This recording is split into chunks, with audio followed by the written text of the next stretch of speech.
Esto ocurrió el otoño pasado, durante la primera o segunda semana de octubre. Ni siquiera estoy del todo seguro de cómo empezar, porque todo pasó de forma tan repentina que aún hoy me cuesta darle sentido. Era un lunes por la tarde completamente normal. Salí del trabajo, conduje hasta mi casa y llegué justo después del atardecer. Normalmente aparco en el garaje y entro por ahí, como siempre. Pero aquella vez, mientras entraba a la propiedad, vi algo colgando de la puerta principal. En lugar de meter el coche en el garaje, lo dejé en la entrada y caminé hasta la puerta para ver qué era. Pegado con cinta en el picaporte había un sobre. Supe al instante que no era propaganda cualquiera, porque en la parte de adelante estaba escrito mi nombre a mano, con bolígrafo. Dentro había una carta también escrita a mano. Era corta, pero lo que decía me resultó profundamente inquietante. Básicamente, la persona decía que llevaba tiempo interesada en mí y que quería que nos viéramos al día siguiente, en un lugar y a una hora concretos. Lo extraño es que justo al día siguiente era uno de mis días libres en el trabajo, pero en ese momento pensé que sería una simple coincidencia. Quien escribió la carta no la firmó, así que no tenía ni idea de quién podía ser. Obviamente, no había forma de que yo fuera a quedar con un completo desconocido. Entré a casa, rompí la carta en pedazos y la tiré a la basura. Aún así, me dejó una sensación muy desagradable. Esa persona conocía mi nombre, mi dirección y decía estar interesada en mí, cuando yo ni siquiera sabía quién era. Me pareció una forma retorcida de acercarse a alguien. Pensé que romper la carta me ayudaría a no obsesionarme con el tema, porque en realidad no había mucho que pudiera hacer. Al fin y al cabo, podía ser solo una broma pesada. Seguí con mi rutina, cené, me distraje un poco y me acosté poco antes de las 11 de la noche. Como dije, al día siguiente no trabajaba. Dormí hasta tarde y prácticamente pasé todo el día dentro de casa. Ni siquiera recuerdo bien qué hice. Solo sé que preparé la comida ya de noche, como a las 8 o 9, y en cuanto terminé empecé a prepararme para dormir. Subí a la planta de arriba, entré en mi dormitorio y decidí darme una ducha larga y relajante. Sin embargo, al cabo de un rato, escuché que sonó el timbre de la puerta. Me quedé quieto, con el agua cayendo sobre mí, tratando de procesar quién podría estar llamando a esas horas. Corrí un poco la cortina de la ducha y me quedé escuchando durante unos segundos, pero como no se oyó nada más, supuse que se habían ido. De todas formas, no habría abierto. Cerré de nuevo la cortina y continué con la ducha, intentando relajarme, pero mi mente empezó a unir los puntos entre la carta del día anterior y ese timbrazo repentino. Tal vez estaba exagerando, me repetía eso una y otra vez, pero cada minuto que pasaba la sensación de que algo no estaba bien se hacía más intensa, casi física. Entonces escuché algo más. Sonó como unos golpes muy suaves, o quizá crujidos, justo al otro lado de la cortina. Me quedé congelado, conteniendo la respiración. Apagué el agua de golpe, abrí la cortina de un tirón y miré. No había nadie. El corazón me latía tan fuerte que me dolía el pecho. Salí de la ducha, me sequé como pude y me vestí a toda prisa. Lo primero que pensé fue que tenía que revisar la puerta principal.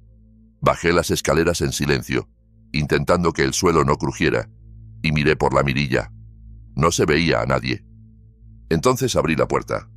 En el mismo instante en que lo hice, un trozo de papel cayó desde la parte superior del marco, como si lo hubieran dejado encajado ahí a propósito, para que cayese cuando yo abriera. Antes de agacharme a recogerlo, miré alrededor. Solo se escuchaba el viento moviendo las ramas de los árboles y el sonido insistente de los grillos. El vecindario entero estaba sumido en una oscuridad silenciosa y rara, como si todo estuviera conteniendo la respiración. Cerré la puerta con rapidez, recogí el papel y lo desplegué.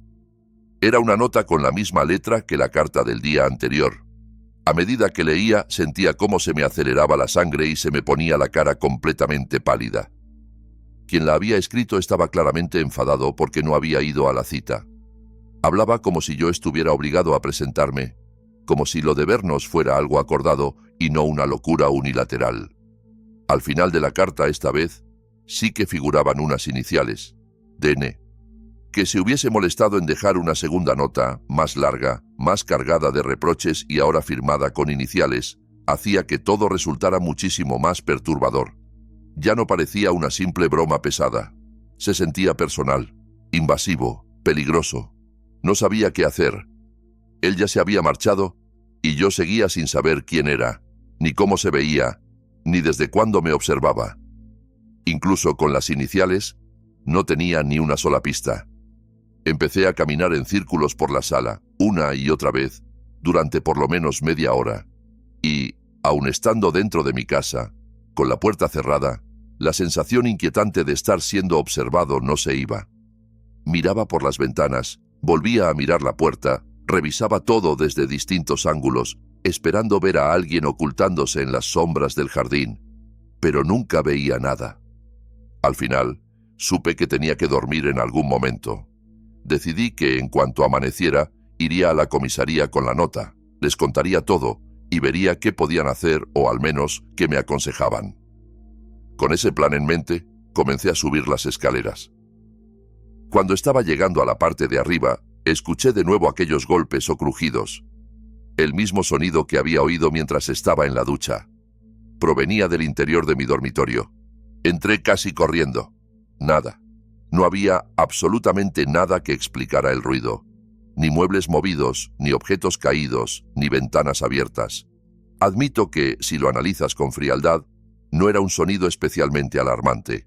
Podían ser simples crujidos de la casa por el cambio de temperatura. Pero con todo lo que estaba pasando, cada pequeño ruido se convertía en una posible amenaza. Sentía que cualquier detalle podía significar algo. Cerré y aseguré la puerta del dormitorio con llave, por si acaso. Revisé el armario, miré debajo de la cama, exploré cada rincón donde alguien pudiera esconderse, solo para poder convencerme de que estaba a salvo. Y justo antes de meterme en la cama, recordé algo que había ignorado por completo hasta ese momento. La pequeña terraza que daba directamente desde mi habitación. Nunca salía ahí. Soy una persona bastante reservada y casi siempre tenía las persianas cerradas, así que muchas veces me olvidaba de que esa terraza existía. Me acerqué y aparté con la mano algunas láminas de la persiana para alcanzar la manija de la puerta. Ni siquiera tuve que tocarla para darme cuenta de que estaba abierta, sin seguro. Yo jamás la dejaba así. Nunca. No me dio tiempo siquiera a procesarlo del todo, porque justo un segundo después, una figura se movió en una de las esquinas de la terraza. Mis ojos se enfocaron de golpe. Era un hombre, agazapado, que ahora se levantaba y se acercaba lentamente hacia la puerta de cristal. Me estaba mirando directamente. No pensé. Simplemente me giré y salí corriendo del dormitorio, sintiendo cómo, detrás de mí, se abría la puerta de la terraza. Bajé las escaleras casi de un salto. Salí de la casa y corrí hacia la casa del vecino más cercano en el que confiaba. No miré atrás ni una sola vez por miedo a verlo siguiéndome. Más tarde supe que, en algún punto, perdió mi rastro y no logró localizar hacia dónde había huido. La policía llegó a mi casa y empezó a revisar todo en menos de 10 minutos. Yo seguía temblando, con la mente llena de imágenes de lo que podría haber pasado si me hubiera demorado unos segundos más. Y, por desgracia, eso fue lo peor de todo. No encontraron a nadie. No encontraron a D.N., ni a nadie escondido en la casa, ni huellas claras que pudieran seguir. Nada. Simplemente se había esfumado. Con un par de agentes, repasamos la línea temporal de todo lo que había sucedido y llegamos a la conclusión más probable. El hombre había entrado en la casa mientras yo estaba en la ducha. Es muy posible que los sonidos que escuché entonces fueran él abriendo y cerrando la puerta de la terraza para esconderse allí fuera. Luego, como volví a oír esos mismos crujidos cuando subí a la habitación, seguramente había regresado al interior en algún momento mientras yo caminaba nervioso de un lado a otro del salón, leyendo una y otra vez la nota y preguntándome qué hacer. Pensar en eso hace que aquella sensación de estar siendo observado sea aún más espeluznante, porque no era solo una sensación. Lo que más me descoloca, lo que más me remueve el estómago, es que en el breve instante en que pude verle la cara, me pareció vagamente familiar, no como alguien cercano, no como un amigo o un vecino, sino como una cara que quizá había visto una vez, de pasada, en algún lugar, en un supermercado, en la calle, en una gasolinera. Un rostro que no recuerdas, pero que se queda escondido en algún rincón de tu memoria. Me mata no poder recordar con exactitud dónde o cuándo lo vi. Podría haber sido en cualquier parte. Pero pensar que quizá un vistazo casual, Un cruce de miradas anodino en un sitio cualquiera le bastó para obsesionarse conmigo hasta el punto de seguirme, vigilarme y entrar en mi casa. Es lo que más me pone la piel de gallina. Aquella noche pudo haber terminado de una forma mucho peor, y lo único que puedo hacer es sentirme agradecido por haber salido casi ileso. Ha pasado casi un año y hasta ahora no ha vuelto a ocurrir nada extraño. No han habido más notas, ni ruidos, nada. Quiero creer que todo acabó allí, pero incluso hoy sigo mirando por encima del hombro, con la incómoda impresión de que en cualquier momento alguien, en silencio, podría estar viéndome. Si después de escuchar esto sientes que hay ojos escondidos en cada esquina de tu casa, no te relajes todavía. La siguiente historia también empieza con algo aparentemente normal, y se retuerce en algo mucho más oscuro cuando ya es demasiado tarde para dar marcha atrás. Iba conduciendo desde Los Ángeles hasta la costa este de Estados Unidos. Había hecho un viaje por carretera para asistir a la boda de unos amigos y terminé quedándome más de una semana con ellos. Por alargarme tanto, solo me quedaban 4 días para volver a casa antes de mi siguiente turno en el trabajo, así que iba con el tiempo justo, conduciendo durante horas y horas. Eran cerca de la 1 de la madrugada y sentía que los ojos me ardían. Los párpados me pesaban como si fueran de plomo. La única cafeína que tenía era un café que había comprado en una gasolinera hacía unas 3 horas. Seguía en el vaso dentro del coche, pero ya casi frío. Además, estaba en medio de la nada, en un tramo de autopista que parecía muerto. No había nada a los lados, ni pueblos, ni luces lejanas, apenas algunos camiones o coches que de vez en cuando me adelantaban a toda velocidad y desaparecían al poco tiempo, tragados por la oscuridad de la carretera. Mientras luchaba por mantener los ojos abiertos, vi aparecer a lo lejos unas luces acercándose desde detrás de mí. No eran faros especialmente brillantes, así que deduje que sería un coche viejo, de esos que todavía no tienen esas luces LED blanquísimas que te dejan ciego. También iba más lento que el resto. Le costaba mucho alcanzarme. Durante un rato se quedó pegado detrás de mi coche, sin adelantar. Al cabo de un minuto se pasó al carril de la izquierda para rebasarme, así que me concentré en mantenerme en mi carril y dejar que pasara. Pero el coche no terminaba de adelantarme. Después de varios segundos extraños, miré hacia la izquierda para ver qué estaba haciendo. El coche se había puesto exactamente a mi altura, igualando mi velocidad. Era un auto viejo, de un rojo oscuro apagado por el polvo y los años, y tenía la ventanilla del conductor completamente bajada. Alcanzaba a ver que solo había un hombre al volante. Iba mirando fijamente hacia mi ventanilla. Yo tenía la mía subida, y con la oscuridad y los reflejos del cristal, dudaba que pudiera ver bien mi cara, pero daba igual. Su mirada estaba clavada en mí. No hacía el más mínimo esfuerzo por disimular. Tenía la luz interior del coche encendida, así que yo lo veía con una claridad casi grotesca. Sus ojos estaban rojos, inyectados en sangre, y sus movimientos eran torpes, cargados de una extraña tensión, como si estuviera borracho, drogado o sencillamente en un estado mental muy raro. Sin embargo, su coche se mantenía recto, a la misma velocidad, pegado al mío. Aquello empezó a erizarme la piel. Intenté reducir un poco la velocidad, pensando que así me adelantaría del todo y desaparecería. Él también redujo la velocidad. Volví a bajar otro poco y volvió a imitarme. Terminé desacelerando de forma absurda hasta ir casi a 40 kilómetros por hora en plena autopista. Por fin, en ese punto, dejó de copiarme. Mantuvo su ritmo, siguió adelante y se alejó. En cuestión de un minuto sus luces ya estaban a lo lejos, hasta perderse en la oscuridad. No sabía qué pensar. Podía ser solo un tipo borracho, un impertinente, un paranoico, o las 3 cosas. Lo único que tenía claro es que me había inquietado muchísimo la forma en que me miraba. Un par de minutos después mis párpados volvieron a caer como si pesaran toneladas. Ya no se trataba solo de cansancio, era como si mi cuerpo entero empezara a pasar factura. Sabía que necesitaba café, o quizá parar a descansar un rato, aunque fuera dentro del coche. Unos 15 minutos más adelante vi un pequeño desvío con un área de descanso.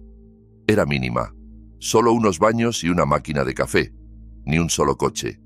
Aparqué, bajé y fui directo a la máquina. Pedí un café esperando que por lo menos me diera un empujón para seguir otro tramo más.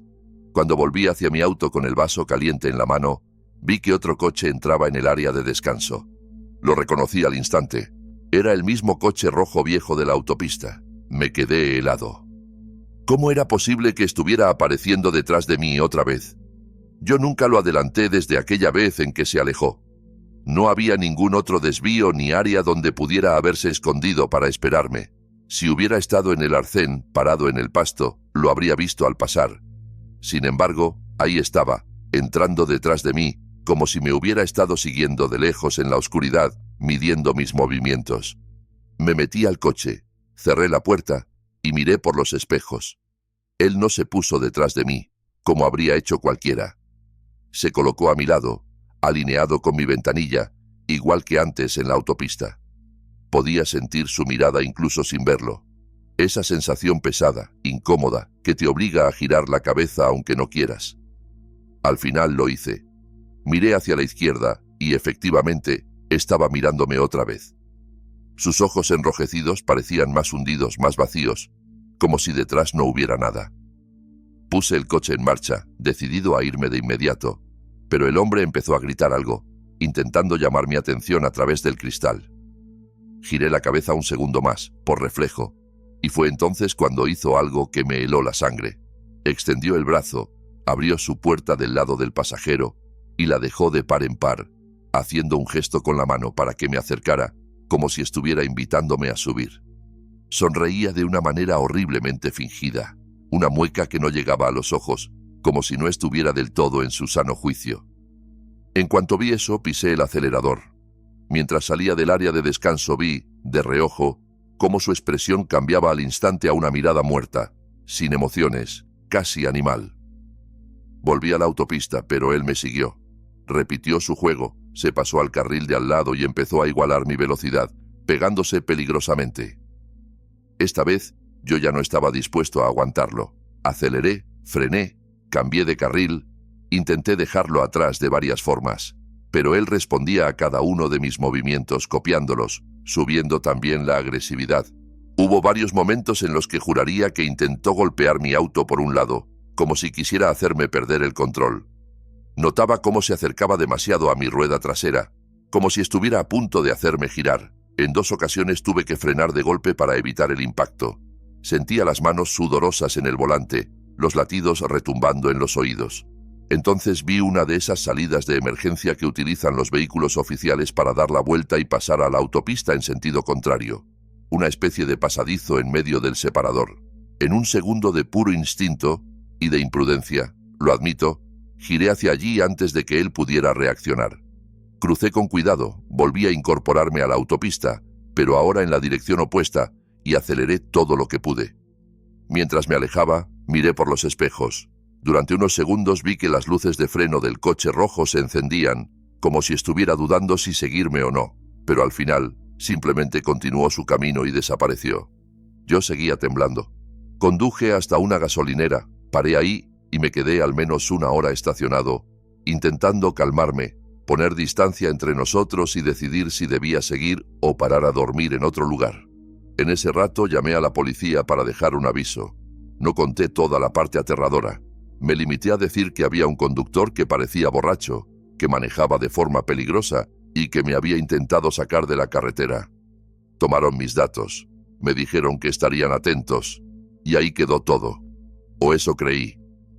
4 días después ya estaba de vuelta en casa. Con el tiempo y la rutina, empecé a sentir cierta distancia respecto a lo ocurrido, como si hubiera sido solo un encuentro extraño más en la carretera. Pero la curiosidad me pudo. Quería saber si la policía había atrapado a algún conductor ebrio en esa zona durante las siguientes noches, tal vez ver su foto de ficha policial y confirmar que se trataba de aquel mismo.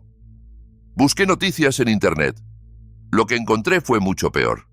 Había un caso de desaparición en esa misma autopista, en esa misma franja de carretera.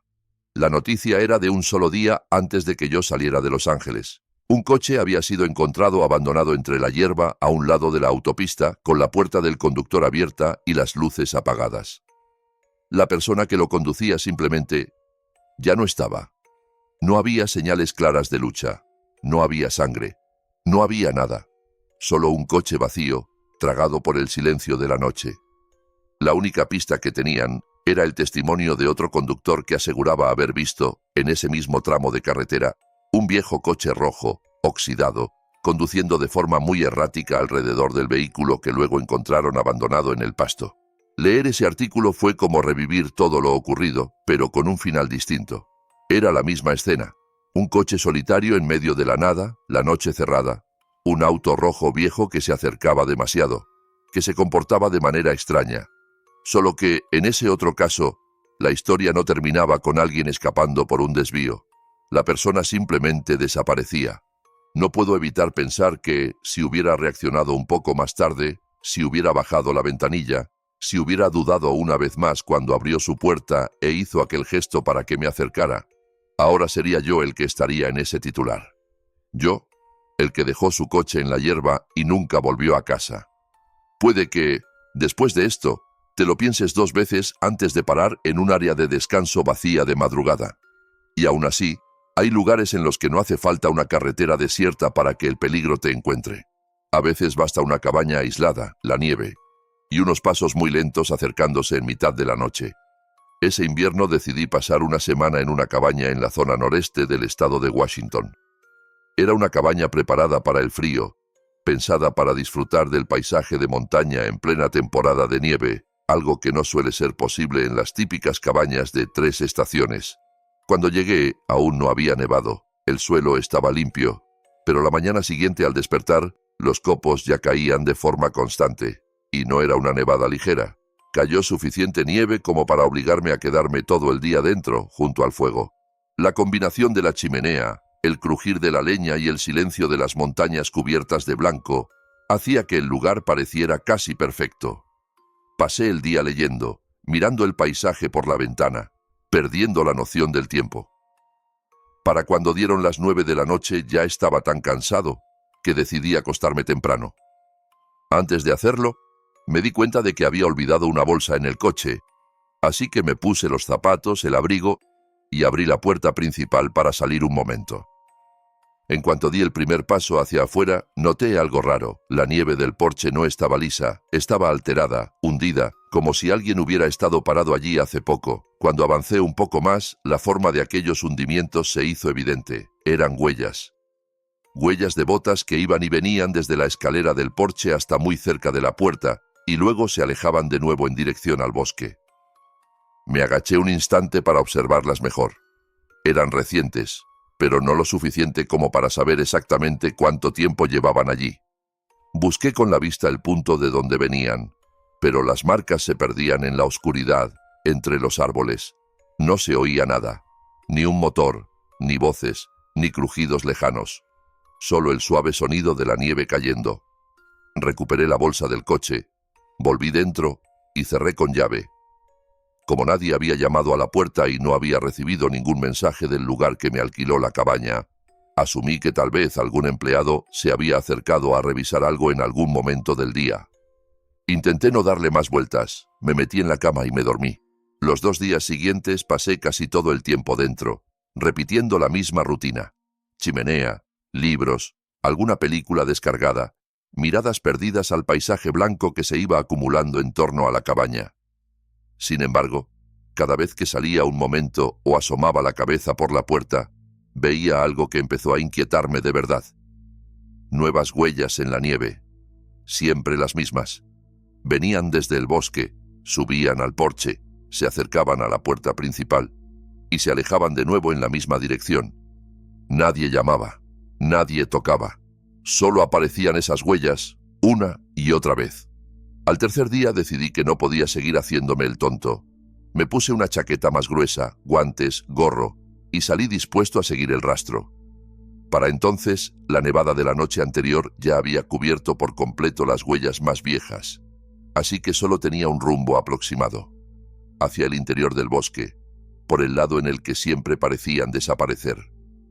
Caminé entre los árboles, notando cómo la nieve crujía bajo mis pies y cómo el frío se me filtraba por la cara cada vez que respiraba. A los pocos minutos todo me parecía igual. Troncos oscuros, ramas cargadas de nieve, un suelo blanco uniforme. No había caminos ni senderos visibles. Miré hacia atrás y vi que incluso mis propias huellas empezaban a difuminarse con la nieve que seguía cayendo. En ese momento me di cuenta de que, si seguía avanzando, era muy probable que luego no pudiera encontrar el camino de regreso. No había nada allí, ni una cabaña vecina, ni un camino, ni una huella ajena fresca que pudiera seguir. Volví sobre mis pasos en cuanto pude, intentando no perder de vista la dirección general y sintiendo una incomodidad creciente, como si alguien me estuviera viendo desde detrás de algún tronco. Cuando por fin regresé a la cabaña, entré y me pegué al fuego para recuperar el calor. Lo más extraño fue que, desde ese mismo momento, dejaron de aparecer huellas en el porche, ni una sola más durante todo el día. Era como si, de alguna forma, quien fuera que se acercaba supiera que yo había salido a buscarlo y hubiera decidido mantenerse alejado o cambiar de plan. La tarde se deslizó lentamente hacia la noche. El sol se ocultó detrás de los árboles y el bosque entero pareció apagarse en una oscuridad densa. Dentro de la cabaña solo se oía el crepitar de la chimenea y muy de vez en cuando el viento rozando la estructura de madera. La nevada seguía, suave pero constante. Durante un buen rato me olvidé de las huellas misteriosas. Me serví algo de cenar, vi algo en el portátil y, sin darme cuenta, terminó siendo medianoche. Me acosté, agotado por el aire frío y la monotonía del día. No sé cuánto tiempo dormí. Creo que un par de ciclos completos de sueño, porque cuando abrí los ojos sentí esa confusión pesada de las madrugadas profundas. Podría jurar que eran cerca de las 3 de la mañana. El sonido del viento y la nieve seguía allí, como un murmullo lejano. Pero por encima de eso, empecé a oír otra cosa. Un sonido suave, rítmico, un crujido cada 2 o 3 segundos. Al principio no estaba seguro de lo que era, pero cuanto más afinaba el oído, más claro se volvía. Alguien estaba caminando sobre la nieve, muy despacio, paso a paso. No sé si me habría despertado si no hubiera estado esos días pensando en las huellas, pero en ese momento, ya con esa idea clavada en la cabeza, no tardé en reconocer lo que estaba oyendo. Me incorporé en la cama. Curiosamente, en un principio no sentí tanto miedo, sino una especie de confianza arrogante. Una voz interna me decía que si pasaba algo, podría defenderme, que no iba a dejar que nadie me asustara. Esa seguridad, lo admito ahora, fue más soberbia que valentía. Me quedé escuchando mientras los pasos continuaban, cada vez un poco más cercanos, hasta que se fueron desplazando hacia el otro lado de la cabaña, hacia la pared donde estaba la chimenea. Después, silencio. Pasaron varios minutos sin que se oyera nada más. Esa quietud era incluso peor. Me levanté de la cama con cuidado, abrí la puerta del dormitorio y me asomé al pasillo principal. No había luces en ese pasillo, así que lo único que vi fue un túnel oscuro, una franja de sombra que se perdía hasta el salón. En ese instante, la falsa confianza que había sentido se desplomó por completo. Fue como si el propio silencio me golpeara en el pecho. Algo dentro de mí supo, de una manera irracional pero clara, que algo estaba mal. Di unos pasos hacia adelante. El suelo de madera no hizo ruido. Seguí avanzando por el pasillo. Nada. Ni pasos, ni crujidos, ni respiraciones extrañas. Al llegar al final, donde el pasillo se abría al salón con la cocina y la puerta principal, me detuve un segundo. Y entonces, detrás de mí, resonó un golpe seco en el suelo, como si alguien hubiera saltado desde la cama o desde una silla directamente a la madera. Me giré de inmediato, mirando de nuevo hacia el pasillo del que acababa de salir.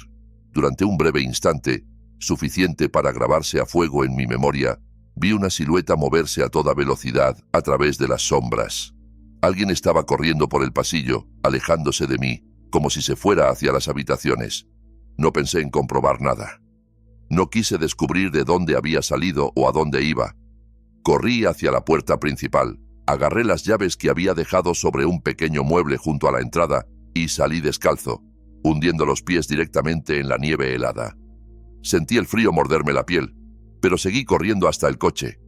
Me metí, cerré con seguro y durante unos segundos me quedé paralizado. El parabrisas estaba completamente cubierto de nieve. No podía ver nada hacia adelante. No sabía si esa persona estaba justo frente al auto, al lado, detrás o pegada al cristal mirándome.